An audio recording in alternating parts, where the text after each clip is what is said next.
What is up, Who Dat Nation? Welcome inside another edition of the Straight Up Saints podcast presented by Boot Crew Media and Hornitos Tequila, the official sponsor of Boot Crew Media and the Straight Up Saints podcast. And honestly, after the way that Saints-Patriots game just went, I'm pretty sure the Patriots offense can use a couple of shots of Hornitos Tequila because that was a rough outing for Mac Jones and that crew. So the New Orleans Saints, there was a lot of concerns about the offense, about really the whole team after a flat performance against the Carolina Panthers in week 2. And a lot of people, including myself, were wondering, what is this team? They're not as good as they were in week 1. They're not as bad as they are in week 2.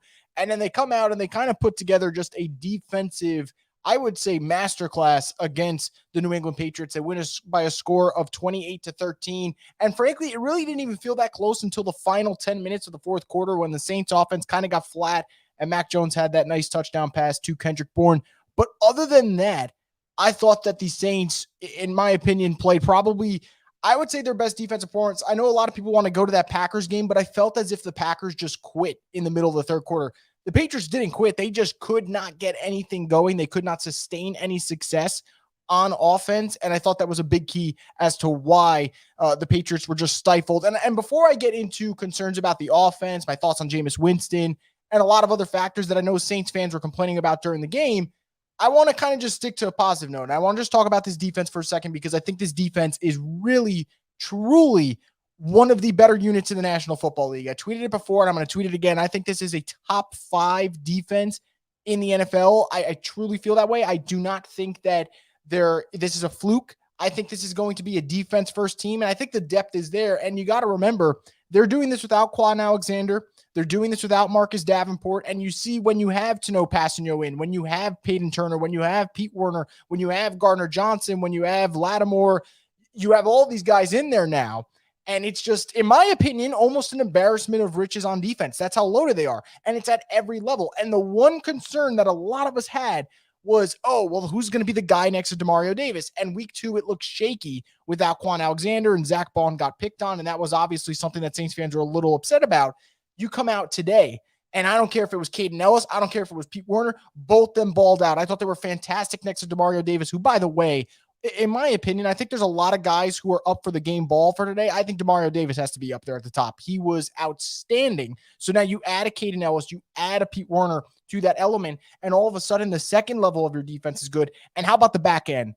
For years, how many times have us Saints fans complained about the Saints secondary? Now, something that we were a little bit concerned about going into the year, it's looking like a strength. Marshawn Lattimore is playing some of the best football I've ever seen him play. I think you can argue this is, through the first 3 games, kind of on parallel with the rookie season, if not even better. And then how about you factor in the fact that Malcolm Jenkins and Marcus Williams have been outstanding? And Paulson Adebo, a man who we kind of weren't sure what to expect. I know a lot of people were a little on the fritz about whether or not he would be really good. Well, he's been great. And I know he's had 1 to 2 plays per game where he's out of position. He's a rookie 3rd-round pick out of Stanford who missed a year of college football. I think he looks really good. And he's been so good that the Saints feel okay with putting Bradley Roby on the bench. So that speaks volumes about the type of kid he is. Now, for people who are listening to this on Saints, the Straight Up Saints Twitter feed, if you're trying to get your comments in, I just want to throw this out here real quick. For some reason, there was a new change to the software system for Periscope and Twitter. And if you're trying to get comments in so I can pull them up on the screen, I can't do that via Twitter. What I can do, though, is via YouTube. So if you guys go to my Twitter account and you're listening to this right now through my Twitter, go to one of my previous tweets. There's a link to a YouTube account. You could go through there and you could drop your comments in and I could pull them up on the screen while I'm going through this live stream, going through this recap of the Saints victory, and I'll pull it up and I'll read your questions just like this one right here about who you pay, Teron Armstead or Marcus Williams. First off, that's a fantastic question. Second, I know this is a little off topic, but you know what? It's kind of a somewhat relative in the fact that you have Marcus Williams balling out on a franchise tag year and you have Teron Armstead, who's still great, but just got injured. I think you take age into consideration. I think Marcus Williams would be the guy that I would pick. I know that's not exactly what everyone wants to hear, but I would go with the younger talent. I would go with the guy who's got a longer career ahead of him. And I think Marcus has been one of the top 5 safeties in football so far. I think he's been that good. And I think the market for Marcus Williams is going to be incredible. Like, you're going to see the numbers that he'll be offered if he hits it, and it's going to be astounding. So I really do think that Marcus Williams would be the pick there. Now, again, before I get into my thoughts on the offense, because, man, I got a lot of thoughts about this offense. If you're listening, go on YouTube, drop some comments. I'll get them in. And this is the temporary fix until Twitter figures this out. So obviously I like getting your comments up on the screen. And I got one more before I go into the offense. And you guys ask, is Bradley Roby a waste of a draft pick? My answer right now would still be no. And the reason I say that is you need depth. And I think when the Saints get into a situation when they play a team like the Buccaneers who have great depth at wide receiver, you're going to need Bradley Roby. Like maybe the game plan today did not call for Bradley Roby, but maybe when you play the Buccaneers or maybe in the playoffs, if you play a team like the Rams who have depth at the wide receiver position, you're going to need Bradley Roby. So I know a lot of us right now are kind of like, man, why did the Saints trade for a draft pick for Roby? But there's two things here. One, I don't think they knew what they had necessarily in Adebo till you see him in live game reps, because what you see at practice, what you see in a controlled environment doesn't always translate to on-field success on Sundays. So far it is. So I don't blame the Saints for going after Bradley Roby. I think it's a little too early to kind of hit the panic button and be like, oh man, I think they wasted a draft pick, but that is definitely a fair question. Absolutely. So let's get into the Saints offense. And if you're listening on Twitter, remember guys, hop over to YouTube, leave your comments here. I thought the Saints offense for the third week in a row was just some type of roller coaster of emotions, because there's times where they look good and Jameis is operating smoothly and it's a strike to Deontay Harris and then a strike to Marquez Callaway, then a strike to Kenny Stills. And you're like, all right, they're marching down the field. And then there's other times, guys, where it is just tough to watch. And I can't get a read on this team. I'm watching and I'm wondering, are they able to sustain this type of level of success in the passing game? And that there's a reason why we have not seen explosive numbers in the passing game, because they're just not that good right now in that element. And I know a lot of us want to blame the receivers and just the receivers. And trust me, these receivers are not getting open. I get that. But we can't blame every single play for the receiver. Like I've noticed that on Twitter, especially if I ever make a comment about the offense, the top response every single time is, well, Chris, we don't really have receivers. Yeah, I get that. The Saints receiving core is not good. I mean, you're relying on Deontay Harris, Marquez Callaway, Kenny Stills, who just signed off the street. You're basically relying on those dudes to hold down the fort, and that is not fair. However, let's also not forget, though, that they're not the only ones struggling. The O-line is injured and not playing up to their standard. And Jameis Winston, who made some really good throws today and made some really good throws in week one, is holding on to the ball a little bit too much. You'd like him to just throw it away if he can. So I think it's a lot of factors for this offense. I think the O-line is not living up to its standard. Plus, you already lost McCoy and Armstead, so it's not going to live up to its standard.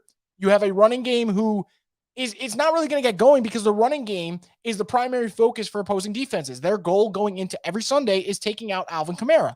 That's just the way they look at it. So then it comes down to O-line not holding up, receivers not getting much separation, and your quarterback just holding on to the ball a little bit too much. And I think that's kind of an issue that the Saints are going to have to deal with for the entire season, because I think whether it's Jameis or Taysom Hill, it doesn't matter who the quarterback is, they do hold on to the football a lot. So I think that is kind of the Achilles heel in terms of the quarterback play. And I want to bring up one specific play. I mentioned Jameis had a lot of strong throws in this game, especially over the middle of the field in the first half. It seemed like after what people call that YOLO ball to Marquez Callaway, the whole perception of that game kind of changed for Jameis Winston. I felt like he didn't play as confident. I felt like the Saints offense just put the training wheels on and didn't really air it out and didn't let loose. And I wonder if that's kind of a combination of one, not trusting the throw he made, and also thinking he got away with one. Like, I don't know what exactly went down there, but a lot of people kind of viewed it that way. If you watch this game and go back, the Saints offense, it's like they slammed on the brakes after that touchdown pass to Marquez Callaway. Like, whether or not that ball shouldn't have been thrown, and it probably shouldn't have been thrown, yet I really do want to hear what he has to say in the press conference. If he saw the flag, I think that makes it a semi-understandable throw. The whole offensive game plan just changed, and it wasn't until the last drive where the Saints had that statement drive. Now, I want to throw this out there, because you guys are going to sit here and you'll be like, man, Chris is just shitting on the offense nonstop here. The offense, when push came to shove and needed to have a drive, had a drive. And I think that's something that's really important, because there's going to become times in this league, especially this season, where the Saints are going to have to step on an opponent's throat. And right there, they did. And that is something that I wasn't sure they'd be able to do in New England against a good defense. Crowds finally getting into it. You didn't have momentum. And for them to have the touchdown drive they did, when it was a nice throw to Deontay Harris, two of them actually, you had a couple of Taysom Hill runs, a couple of really good Alvin Kamara runs. You can question Sean Payton whatever you want, but when Sean Payton needed to be in his bag, he was in his bag, and that is why the Saints walked home with a win. And to finish this stretch where you're not at home and you're flying between Dallas and Jacksonville and Dallas and Carolina and Dallas and New England, to come back to New Orleans finally 2-1. I think that's very respectable. Because if we look back at the schedule, I bet there's a lot of people who had them losing the Saints game, losing the Saints game. What am I saying here? Losing the Packers game, winning the Panthers game, and then kind of a flip-flop on the Patriots game. Well, the Saints win the Packers one, lose to the Panthers, and beat the Patriots. So two really, really respectable opponents that they beat. Frankly, their first three games were all hard games if you look at it. They didn't get any cakewalks, any easy wins. I know the Packers win looked easy, but it wasn't supposed to be that way. So the Saints get through, I would say, a semi-gauntlet of a 3-game stretch. And now you go home, you're 2-1, you're feeling good, and more importantly, you are getting the crowd back. And I think that is something that is going to go a long way for a Saints team that kind of needs that little bit more of a lift, because it's been a draining month of September.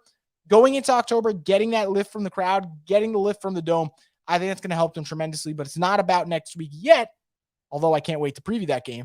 It's going to be more so about what's ahead and the struggles that I still think can linger. And one of them I want to talk about, guys, is the kicking issues.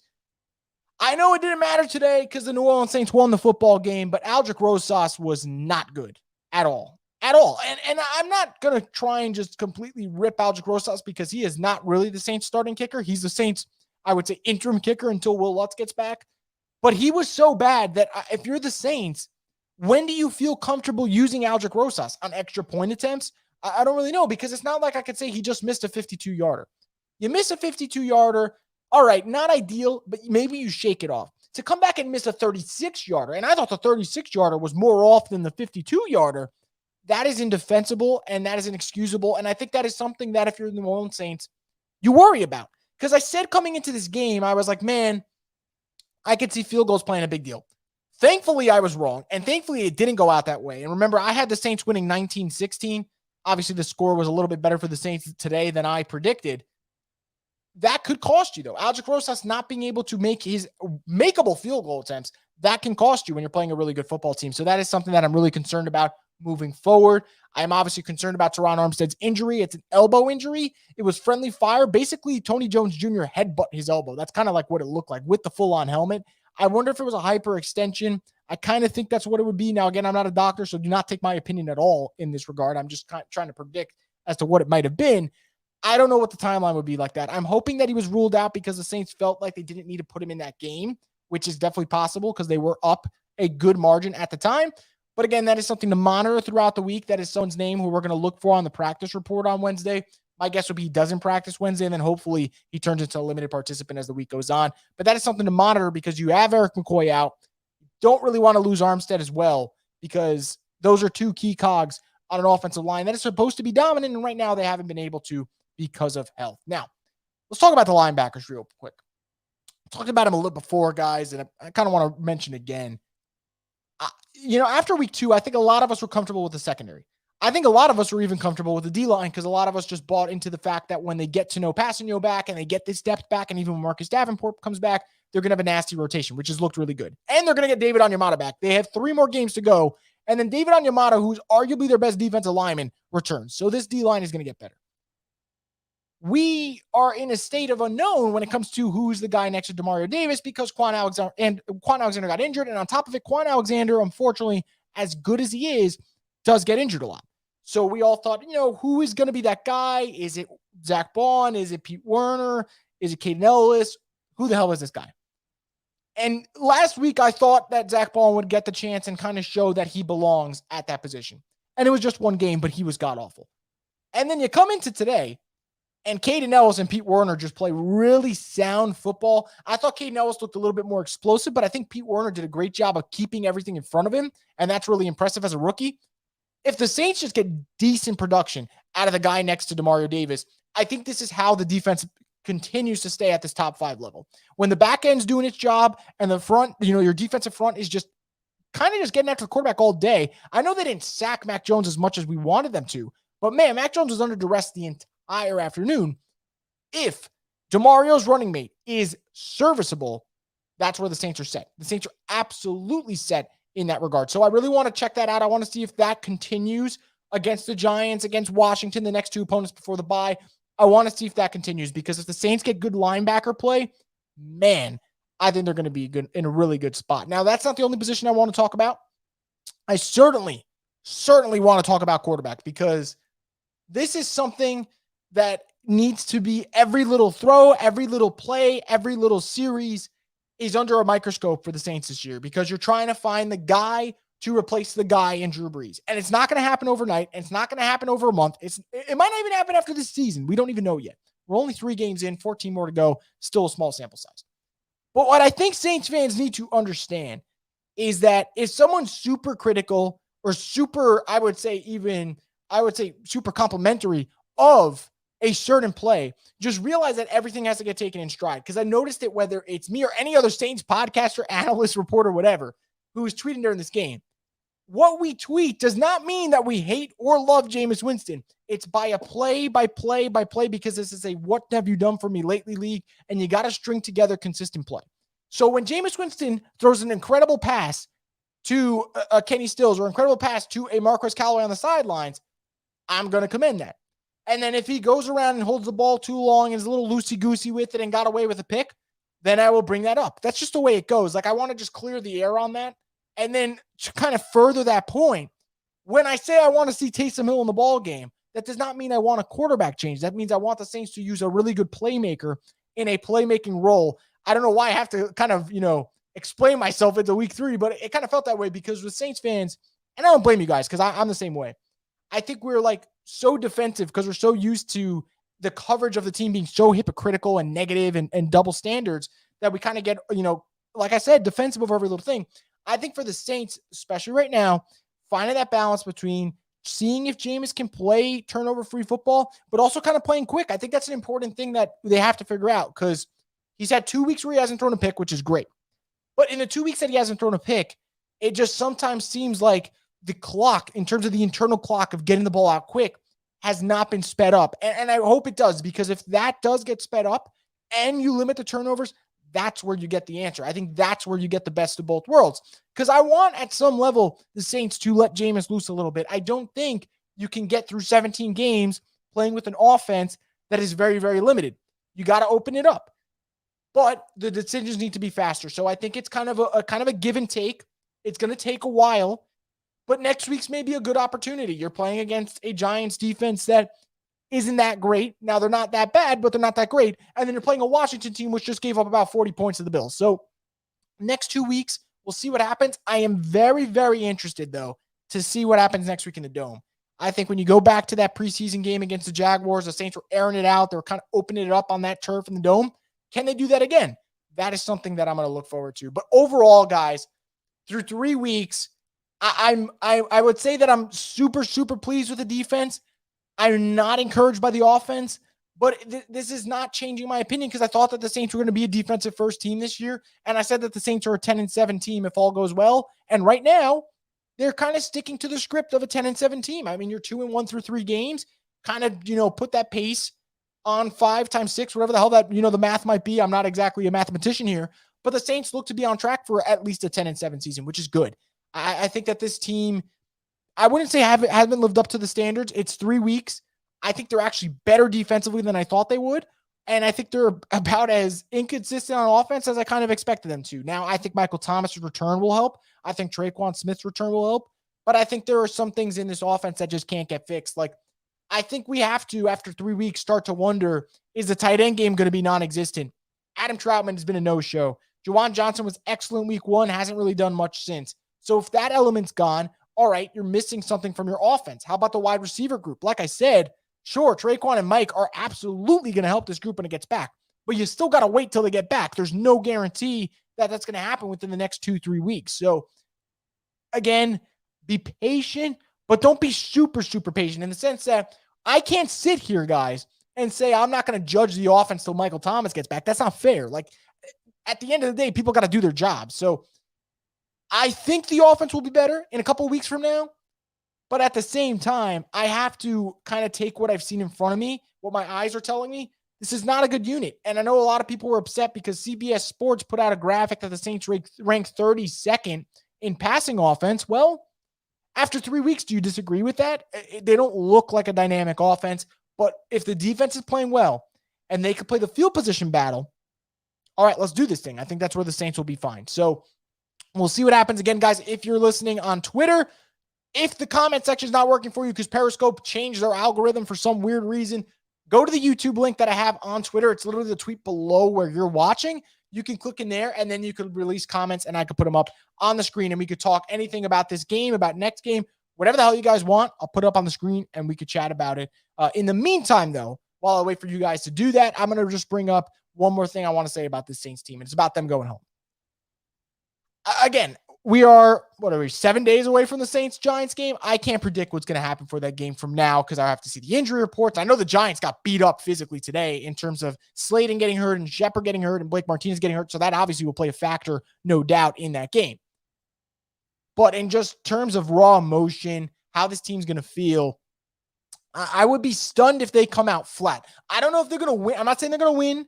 I'm not saying they're going to go on some crazy streak here. But man, in terms of energy, high volume, I expect the Saints to really, really just come out and bring it next week. I really do. I think that this team is going to have a lot of emotion behind them, good emotion. They're going to be happy tears for us Saints fans watching them, seeing them back in the dome. I think it's going to be really exciting. And I think it all starts kind of with what they did today. Be dominant defensively, and hopefully everything falls into place. I kind of think that's the formula for this entire season, guys. I know it's weird. When we think of the Saints, we think of high explosive offenses. We think of efficiency. Well, now it's going to be defensive efficiency. It's a little bit different. It's definitely unorthodox for this franchise, but a win is a win. That's all that matters. I don't care if it's an ugly win. I don't care if it's a beautiful win.